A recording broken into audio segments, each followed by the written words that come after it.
Muchas gracias, Petru. Ya estamos acá chusmeando de lo lindo con Laura, que siempre es un placer recibirte en la mañana. Sí, muchas gracias. ¿Cómo están? Qué lindo. Uruguay, estar Feliz acá. Día de la Independencia a todos los argentinos. Te vi feliz con la día. bandera y dije, hoy es 9 de julio, claramente. Hoy es el día de nuestra independencia allá en Argentina, así que bueno, más argenta que nunca, más rioplatense. Yo me autopercibo muy rioplatense, pero bueno, hoy es un día importante en la Argentina y es importante también valorar y recordar nuestra independencia, nuestra soberanía, todos los derechos hermosos y consagrados, los laureles que supimos conseguir y bueno, en este momento, en este contexto global, regional, es importante recordar aquellas batallas de la real y verdadera libertad. Sí, será importante eso, claro, ¿no? En la lucha también constante que hay acá, bueno, pasa lo mismo en Uruguay, en Argentina, eso, y quizás en Argentina en este momento también más como eufórico de la política, de mantener esos derechos ganados, ¿no? Siempre apasionante la Argentina, no nos aburrimos nunca. Sí, tiene de todo, pasa de todo. Como pasa también esto, pasa de la cultura que sigue estando vigente, por supuesto, más allá de un montón de problemas también que hubo en torno a eso. La cultura sigue vigente y vos seguís arriba del escenario, que eso es lo importante también, ¿no? Sí, es que el escenario es un espacio de catarsis y es muy necesario. El teatro es muy necesario en las sociedades, en la cultura, es un espacio donde nos identificamos, además, donde nos permite ver también la vida desde otro punto de vista, ¿no? Viajar, conocer historias distintas. Es además, como digo siempre, un viaje consensuado, porque los actores arriba del escenario compartimos con el público este hecho consensuado de, che, vamos a viajar a un lugar que no es real, pero que lo vamos a... Pero tenés que hacerle creer a la gente que sí. Claro, claro. Entonces, si la gente lo cree y nosotros también, entonces es como teletransportarse por una hora y un poquito más, a una historia como un DeLorean, como la máquina del tiempo de volver al futuro. Y eso es bárbaro. Y eso es ancestral, es antiquísimo y que siga presente en estos contextos también de super tecnología, de pantallas, de inteligencia artificial y tal. Es revolucionario. Con un montón de contenido que uno puede encontrar en el alcance así de la mano, ¿no? Claro. En un teléfono, poder seguir eligiendo ver una actuación presencialmente, ¿no? Por eso también es tan valioso que la gente joven tenga y sepa cómo es la liturgia de venir al teatro, ¿no? De sacar una entrada, de consensuar un día, que es un día. El teatro no es on demand, o sea, el teatro es una función en un horario. Claro. Y armar ese ritual también es muy hermoso. Está bueno. Sí, está bueno eso que decís, el ritual de ir a un lugar a tal hora, que eso ya no sucede, ¿no? Esto de la inmediatez, de decir, bueno, en cualquier momento hago lo que tengo ganas, ahora agarro, prendo y tengo la serie que quiero o lo que quiero ver, pero esto de esa cosa folclórica de juntarse, ir a un lugar a ver una obra. Y yo creo que también después de la pandemia quedamos todos muy enganchados con las pantallas. No sé cuánta, o sea, por más que todo pueda ser en cualquier horario, veo lo que quiero, no sé cuánta libertad hay en eso o cuánta esclavitud, ¿no? Ahí es interesante este debate. Pero creo que en la presencialidad también está la humanidad, ¿no? En encontrarse con el otro, ver una actuación, respirar, sentir el mismo aire que está sintiendo el actor, el artista. Lo mismo pasa con los conciertos, con otra serie de espectáculos. Entonces, yo siempre vuelvo a esa presencialidad como refugio humano. Y más en estos tiempos. Hablabas del DeLorean, ¿no? Esto de viajar quizás en el tiempo, en algún lugar, ¿no? Hacia el futuro, pero también hacia el pasado, como es este unipersonal que estás haciendo de Frida. Sí. Frida, viva la vida. Viva la vida es una frase de Frida muy conocida. Frida Kahlo fue una pintora mexicana, un ícono global. Esto lo cuento para quienes no conozcan tanto en profundidad. Perfecto. No solamente era una mujer muy interesante y muy auténtica, sino también en un México con una coyuntura histórica y social también muy interesante y muy batida post-revolución. La Revolución Mexicana fue en 1910 y Frida nació en 1907. Entonces, bueno, eso nació con eso, ¿no? También. Entonces también es parte de su identidad y de su personalidad. Compañera de Diego Rivera durante muchísimos años, casi la gran parte de su vida, que también era un súper artista, muralista, muy importante en México, en América Latina y en el mundo. Entonces, bueno, Frida tenía también esa referencia y compartía mucho con él, y principalmente ella, atravesada por muchas cosas de su propia vida, de su propia existencia. Ella a los 17 años sufre un accidente tremendo que la deja postrada en la cama, probablemente sin poder volver a caminar, y ahí en ese estar sin poder hacer nada tirada en la cama descubre la pintura. Entonces, a partir de ahí empieza toda su investigación y toda su búsqueda y la autenticidad de poder compartir sus sentimientos a través de las pinturas, de los dibujos en sus obras, ¿no? Vos lo contás con mucha luz y luminosidad, pero en realidad todo es bastante oscuro en el entorno de la vida de Frida, ¿no? En el entorno de cualquier persona que tiene que estar postrada en una cama, no solamente con todos los artilugios hermosos que podía contar Frida en Coyoacán, en la Casa Azul, en una casa familiar muy enorme, llena de colores, de animales, sino en lo que representa para todo el esquema familiar y todas las personas que acompañan a una persona que permanentemente se está operando. O sea, Frida en ese accidente que tuvo a los 17 años, se le rompió la columna vertebral y su pierna derecha, que ya venía debilitada por una poliomielitis diagnosticada desde los 6 años, se rompió en 11 pedazos.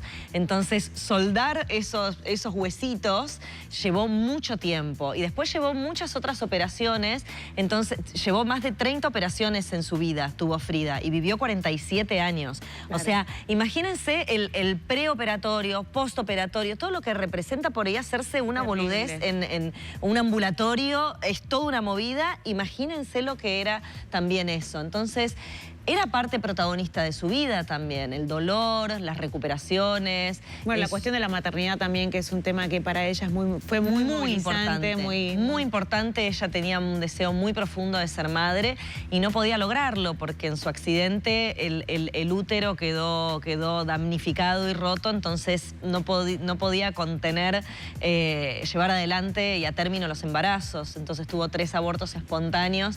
Para ella eso fue muy triste, lo retrató. En alguna de sus obras está retratado eso crudamente, y al mismo tiempo en esa crudeza yo siento que Frida nos invita a todos a mostrar nuestras autenticidades. Qué locura ponerle el cuerpo a este personaje, ¿no? Sí, ella, ¿qué es lo que cuenta el unipersonal? ¿Qué parte cuenta? ¿Cuenta todo? ¿Aborda todo este tema? Aborda varios temas, porque la vida de Frida fue muy completa y ella era una mujer muy apasionada y muy divertida además. Entonces, esto también era lo que queríamos contar.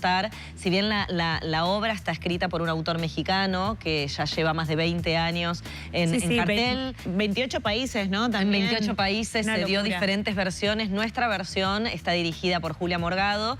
Cuando tomamos el material, también hicimos una poda, como siempre digo que dice nuestro querido maestro de dramaturgia Mauricio Cartún.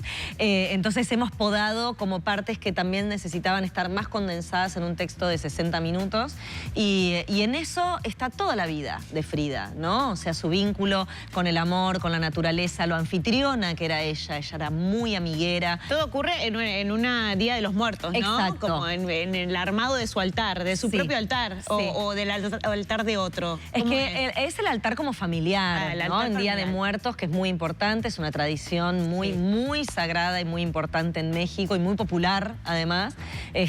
Honran a sus muertos, entonces preparan un altar con flores, con bebidas, con las comidas favoritas de sus muertos, ¿no? Es realmente muy conmovedor. Entonces Frida está en esa, está preparando, arreglando toda la casa y en ese preparar y recibir a sus muertos, bueno, pues está recordando diferentes momentos de su vida, sus viajes, su vínculo con la pintura, su salud, su dolor, su vínculo con la muerte también, ¿no? Que siempre estaba ahí dando vueltas. Total. Su vínculo con Diego desde ya, por supuesto, su compañero de más de 20 años. Con esa obsesión también que tenía como, ¿no? Ese amor obsesionado totalmente. Y sí, y un poco también melodramático, en tono mexicano. Muy mexicano. ¿no? Muy mexicano, con un amor romantizado, digno del siglo pasado. El vínculo con Diego también, Diego tenía 20 años más que ella, un hombre mujeriego, casado en segundas nupcias con Frida, y bueno, y compartían también no solamente el amor por la pintura, sino su militancia activa en el Partido Comunista, en donde también tenían muy presente a la otredad, ¿no? Había una conciencia de clase. Bueno, también que Frida se haya involucrado también en la política, ¿no? Bueno, en la política no, pero sí en esto de estar siempre con el partido, fue muy controversial también para el momento, ¿no? Siendo mujer también. Siempre. Joven.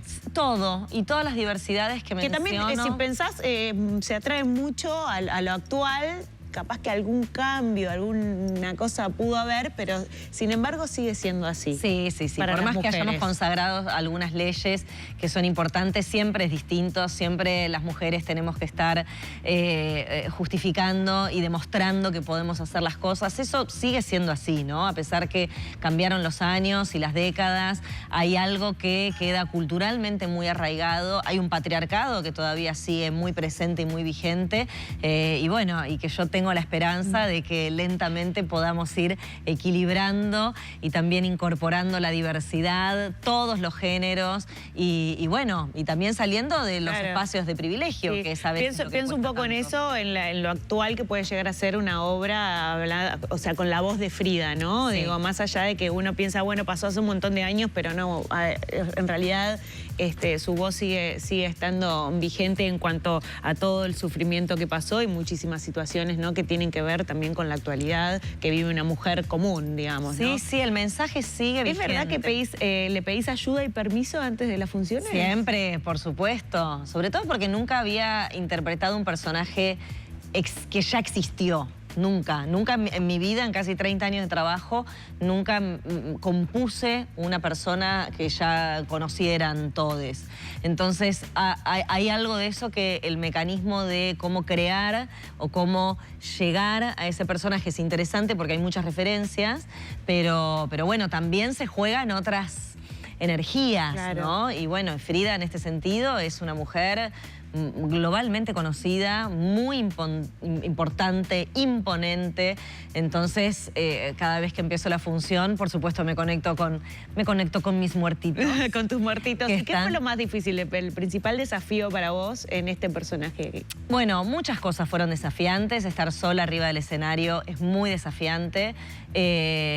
Bueno, pues estar sosteniendo el acento mexicano durante 50 minutos también lo es. ¿Te costó buscarlo, o encontrarlo? Clases, entrenamiento y clases y entrenamiento. ¿Te puedes ya ir a hacer una telenovela ahora? Podría, pero sí, eso fue interesante y para mí me parecía muy importante. O sea, porque para Frida la identidad mexicana era una de las cosas más vivificantes de su vida, lo defendía mucho, entonces no podía estar hablando como una chica del Río de la Plata. La verdad que no.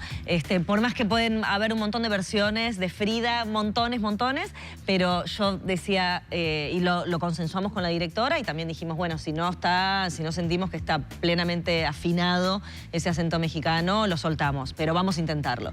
Y luego, bueno, su condición física. O sea, siempre ella tenía como una pequeña renguera, o sea, ya de base, porque su poliomielitis desde los 6 años hizo que la piernita estuviera un poquito más cortita y más flaquita, fruto de muchísimo bullying también era eso, ¿no? O sea, Frida crece con esa personalidad fuerte y aguerrida para también salir a defenderse de las burlas con las que nació prácticamente. Entonces, hay algo de su personalidad que tiene que ver con todo ese pasado y también era muy carismática, ¿no? Esto lo vuelvo a repetir porque siempre... Le gustaba la fiesta. Le encantaba la juerga, estaba siempre muy reunida porque con mucha gente. Dentro de... Bueno, con diferentes artistas del mundo entero también. Claro, ¿no? Y también militantes partidarios, comunistas. Diego era como el líder del Partido Comunista en México, entonces también había muchas reuniones muy importantes y ella cocinaba y le gustaba como buena canceriana. Fue el cumpleaños de Frida hace poco, el domingo pasado. Y como buena canceriana, ella siempre cuidando a todas las personas personas preparando sus comidas, sus bebidas, esa casa en Coyoacán muy abierta para esas reuniones, tan abierta estaba esa casa que hasta lo exiliaron a Trotsky cuando se tuvo que ir y él quedó guardado en la casa de Frida también un tiempo importante y muy necesario para poder traerlo a América Latina. Entonces, yo creo que todo fue para ella muy apasionado, ¿no? Con estos condimentos con la misma melodramáticos. pasión que lo contás vos, porque realmente te siento como que si fuera tu amiga, Frida, es parte de tu vida ya. Y la obra es un poco eso, es como estar un rato con ella, claro, ¿no? Entonces ella habla de los viajes, de su vida, de la pintura, de sus amigos. Entonces, quien no conoce mucho sobre la vida de Frida, la obra te lleva a tener un cuadro en sí mismo de todo lo que fue su obra, que es muy interesante y muy inspirador. ¿Y cómo hacemos nosotros para estar ahí en ese momento con Frida? Bueno, ya se agencian las entradas que se pueden comprar en Red Ticket. Tenemos 3 funciones acá en Uruguay. El martes 22 de julio vamos a estar en el Teatro del Bastión en Colonia. El miércoles 23 en el Teatro Rex en Tarariras. Y el jueves 24 aquí en Montevideo en el Teatro Estela con toda la magia que también ese teatro tiene. Y bueno, y si quieren chusmear un poquito más, tenemos una cuenta de Instagram que es @frida.vivalavida y allí también pueden seguir viendo la agenda de las funciones. En Buenos Aires vamos a estar el 25, terminamos acá el 24 y el 25 tenemos función en el Picadero allá en Buenos Aires y también seguimos de gira y también es muy lindo poder llevar una obra de teatro a diferentes rincones del país. La Argentina es enorme, no siempre se tiene la posibilidad de poder hacer eso y para mí como porteña es muy importante federalizar el teatro y descentralizarlo de las urbes y de la ciudad y celebrar que tenemos una de las ciudades más importantes del mundo en materia de teatro. Totalmente. Entonces eso también tiene que ser una celebración para todos los habitantes. Laura, un placer siempre charlar con vos. Lo mismo digo, gracias. Un gusto tenerte acá en Uruguay y vuelve pronto con talleres, con lo que sea. Todo. Y vos nos avisás. Yo les aviso, se van a enterar. Gracias. Gracias a vos. Nosotros nos vamos con Petru.